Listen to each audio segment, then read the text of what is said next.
Yo les voy a contar sobre un hecho que sigue resonando muy fuerte en la Argentina porque lamentablemente no ha habido, si bien ha habido avances en la justicia, no ha habido los avances que uno desearía.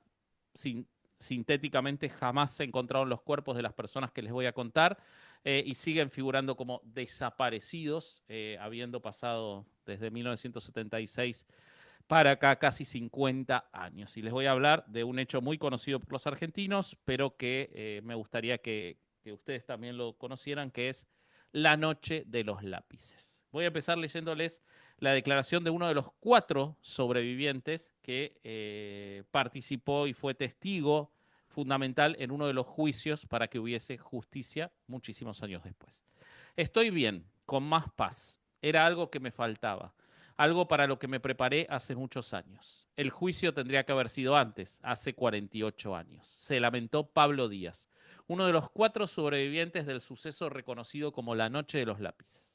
El Tribunal Oral Federal número 1 de La Plata, ciudad en la que ocurrió, capital de la provincia de Buenos Aires, dio a conocer 10 condenas a prisión perpetua por los crímenes de lesa humanidad cometidos contra 600 víctimas en los campos de concentración conocidos como Pozo de Banfield y Pozo de Quilmes a lo largo de la última dictadura militar. Entre ellos se encontraban 2 represores responsables por la desaparición y crímenes cometidos a los jóvenes estudiantes militantes de la Unión de Estudiantes Secundarios y de la Juventud Guevarista, que son el objeto de este episodio. En diálogo con AM 1070, una radio de la Argentina, este hombre de 65 años al momento de la condena, que fue el año pasado, 2024, celebró las condenas a los responsables, como el caso de Juan Miguel Walk, jefe de División Delitos contra la Propiedad y de la División Delitos contra las Personas y de la Dirección de Investigación Zona Metropolitana de la provincia de Buenos Aires, quien cometía los delitos, paradójicamente, y Jorge Antonio Vergés, médico de la policía bonaerense, quien actuó en los partos y el robo de bebés nacidos en cautiverio, y Horacio Luis Castillo, comisario que actuó en la Brigada de Investigaciones de Lanús, ahí en la provincia de Buenos Aires, conocida como el infierno de Avellaneda y también el Pozo de Banfield, como decía, 2 campos clandestinos de detención y muerte. Tuve la angustia de que no fue condenado Enrique Augusto Barré, retoma Pablo, que era el segundo en el Pozo de Banfield, porque él tiene la particularidad de que ha sido hasta hace unos meses defendido por quien ahora es ministro de Justicia de Milei, Mariano Cuño Libarona. Me suena raro. Tal vez hubo negociaciones. Digo, ¿por qué lo absolverían si se presentaron las mismas pruebas contra él que contra los demás que sí fueron condenados? Más allá de reconocer las cadenas perpetuas impuestas y de lograr algo de paz, Pablo lamentó el no saber dónde están sus amigos desaparecidos, o en particular María Claudia Falcone, con quien compartió una historia de amor en la detención. Tengo la necesidad, como todos los familiares, de tener el respeto de ir a sentarme donde esté enterrada y hablar con ella, decirle los poemas que le escribí. Me falta eso, pero no quiere decir que no hayamos dado un paso muy importante. Bueno, el 16 de septiembre, una fecha muy, muy trascendental, por supuesto, para México y muy triste para la Argentina, de 1976, luego de una protesta en reclamo del boleto estudiantil secundario, varios estudiantes de la ciudad de La Plata fueron secuestrados en sus propios domicilios por la dictadura de Jorge Rafael Videla. Tras este hecho, el operativo de secuestro fue bautizado por un comisario de la bonaerense, comandada por el genocida Camps, como la Noche de los Lápices. Sin embargo, todavía, habiendo pasado todos estos años, quedan muchas dudas sobre cómo sucedió esa noche, además de un reclamo de justicia que no ha terminado. Comenzó como un homenaje de esa monstruosa policía en su tradición antiperonista. Justo el 16 de septiembre se cumplía un nuevo aniversario del golpe militar contra Perón de 1955. Entonces, para festejar eso y para demostrarle a estos chicos de secundario que no se podía protestar contra el gobierno militar, decidieron secuestrarlos. El sentido era hacer escarmentar a esos estudiantes secundarios que luchaban por el boleto estudiantil gratuito, pero que además integraban la Unión de Estudiantes Secundarios, una organización de acción política de la izquierda católica peronista conocida como Montoneros. Todos pertenecían a ella, aunque Díaz, Pablo, el que habló al principio, ya se había ido hacia la Juventud de Izquierda Guevarista, una organización no peronista, sino trotskista. Los jóvenes no desplegaban su militancia más que en los centros de estudiantes secundarios y entre sus pares de los colegios, o a lo sumo participaban de tareas de alfabetización en barrios pobres. No eran ni temibles ni enemigos armados. La historia de su secuestro, tortura y reclusión en distintos campos de detención fue difundida recién en el juicio a las juntas militares de 1985, en la que Díaz participó como testigo y también lo hizo otro sobreviviente de apellido Moller. Entre los detenidos estaban Francisco López Muntaner. Aunque muchos lo conocían como Pancho, al momento de su secuestro tenía 16 años. Había nacido el 7 de septiembre de 1960 en la ciudad de La Plata. En 1974, con 14 años recién cumplidos, asumió su compromiso político y comenzó a militar en la Unión de Estudiantes Secundarios, desde el Colegio de Bellas Artes de la ciudad de La Plata, donde estaba becado por ser hijo de una familia numerosa. Tenía 5 hermanos. Se hizo amigo íntimo de María Claudia Falcone y con ella organizó a los chicos del colegio en un sinnúmero de actividades políticas, deportivas y sociales. También ayudaba a su padre en un pequeño almacén familiar de venta al público. El 16 de septiembre, como les decía, fue secuestrado en su propia casa, en la calle 17, número 2123 de la ciudad de La Plata. Como les decía, él era amigo de Claudia María Falcone, quien tuvo el romance en la clandestinidad en el secuestro con Pablo Díaz. Ella también tenía 16 años al momento de su secuestro. Había nacido el 16 de agosto de 1960 en la ciudad de La Plata. Su familia tenía una historia de militancia peronista. Su padre incluso había sido intendente de la ciudad de La Plata, o sea, presidente municipal o alcalde, entre 1949 y 1950. Ella había seguido sus pasos políticos. Realizó sus estudios primarios cerca de su casa, en la Escuela Normal 3 de la ciudad de La Plata, y en 1974 ingresó al Bachillerato de Bellas Artes. En ese colegio fue elegida delegada de su curso, es decir, representante ante el centro de estudiantes, y comenzó su militancia en la Unión de Estudiantes Secundarios. Fue secuestrada junto con María Clara Chioconi, a quien muchos le decían la cieguita. Ella era un poco más grande, tenía 18 años, había nacido en 1958 en Bahía Blanca, en el sur de la provincia de Buenos Aires, donde había sido Girl Scout de la Orden Pequeña Obra, un grupo de monjas que recogían el mensaje del Concilio Vaticano II, es decir, de la Iglesia de Izquierda. Realizó sus estudios primarios en Ensenada, cerquita de La Plata, y luego ingresó al Colegio Nacional de La Plata. Militaba en la Unión de Estudiantes Secundarios. También desapareció Horacio Ángel Húngaro, a quien muchos conocían como Guille. Él tenía 17 años. Había nacido en 1959 en La Plata, había cursado los estudios primarios en Gonet, ahí en las afueras de La Plata también, y luego el secundario en el Normal 3, donde era un alumno aventajado de alto promedio.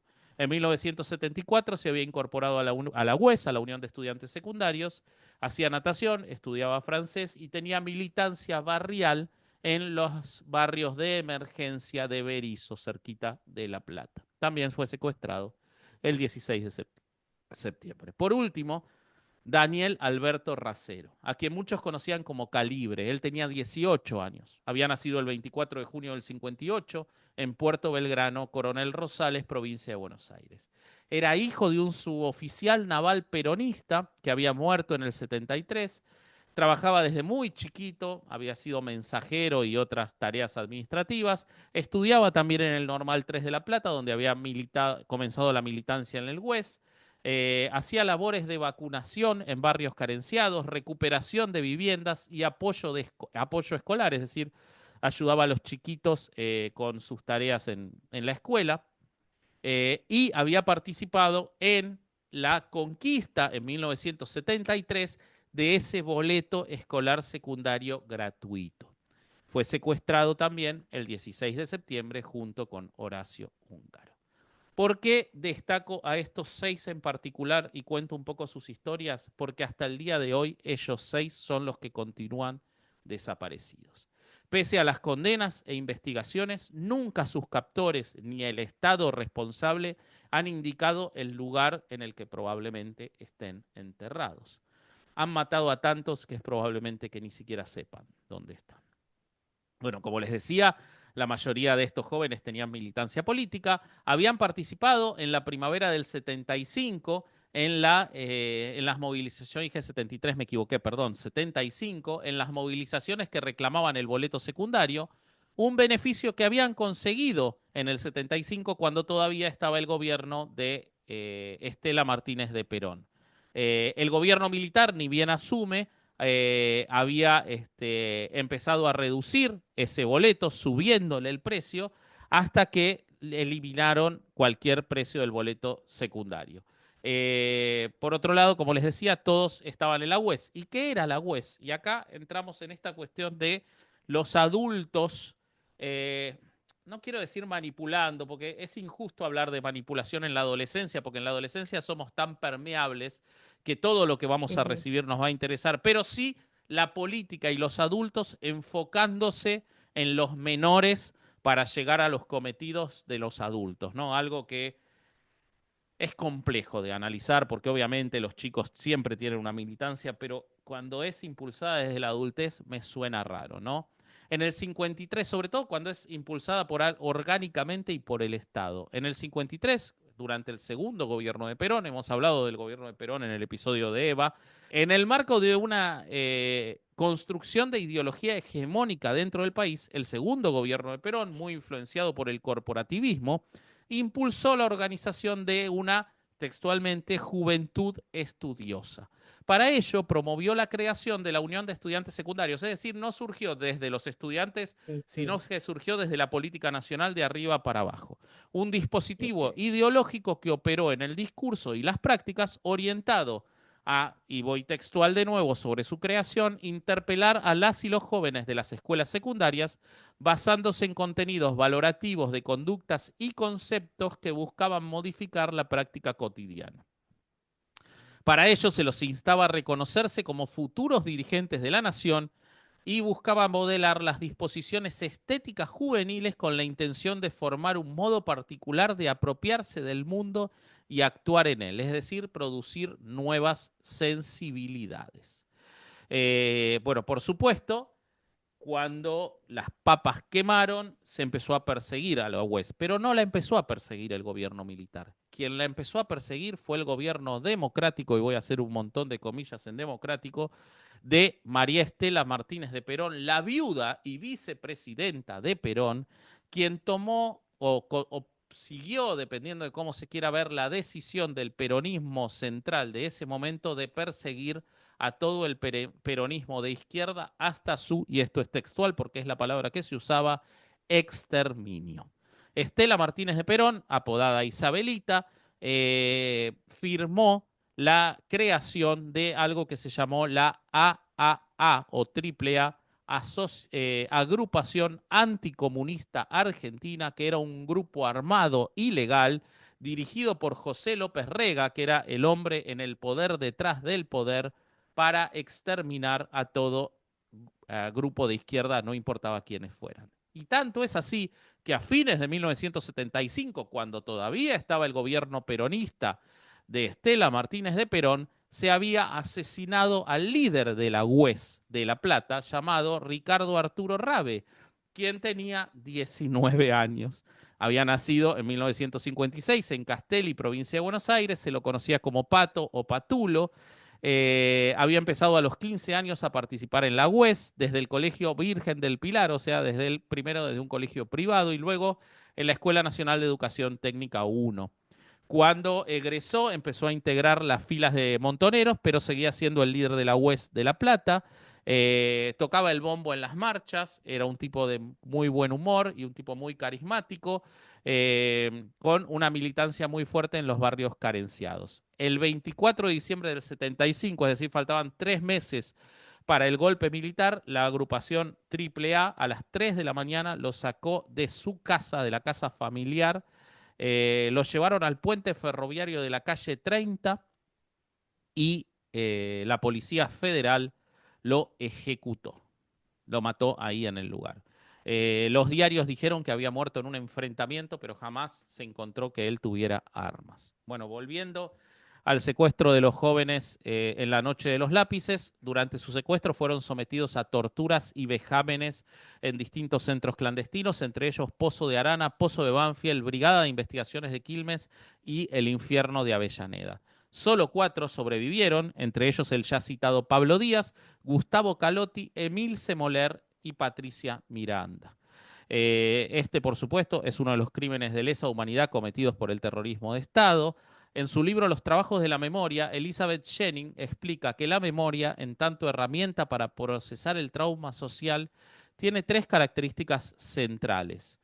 Es un proceso subjetivo anclado en las experiencias y marcas simbólicas y materiales. Es un objeto de disputa en el que existen luchas por la memoria, y por eso se habla de memorias en plural y no en singular. Es un objeto que debe ser historizado porque el sentido del pasado va cambiando con la aparición de nuevos testimonios, y es algo que debe utilizarse para transformaciones políticas y sociales. Bueno, La Noche de los Lápices es un ejemplo de esto, porque no fue mencionado hasta 1985, en el cual lo trae uno de los sobrevivientes en el juicio a las juntas. Un año después de ese testimonio, la historia de estos chicos es trasladada a un libro llamado La Noche de los Lápices, escrito por Héctor Ruiz Núñez y María Seoane, que llegó a tener 10 ediciones y del cual se hizo una película, muy buena película, que se sigue viendo en los colegios secundarios para transmitir lo que fue esto, porque claro, la historia de chicos es mucho más fácil que entre en otros chicos para que pueda ser entendido el horror de lo que ocurrió. A partir de ese momento, la sociedad hizo justicia de distintas maneras. Se estableció el 16 de septiembre como el Día del Estudiante Secundario. El nombre de esos chicos ha sido puesto en distintas escuelas y aulas de escuelas y colegios, y se obtuvo y recuperó el boleto estudiantil gratuito en la ciudad de La Plata.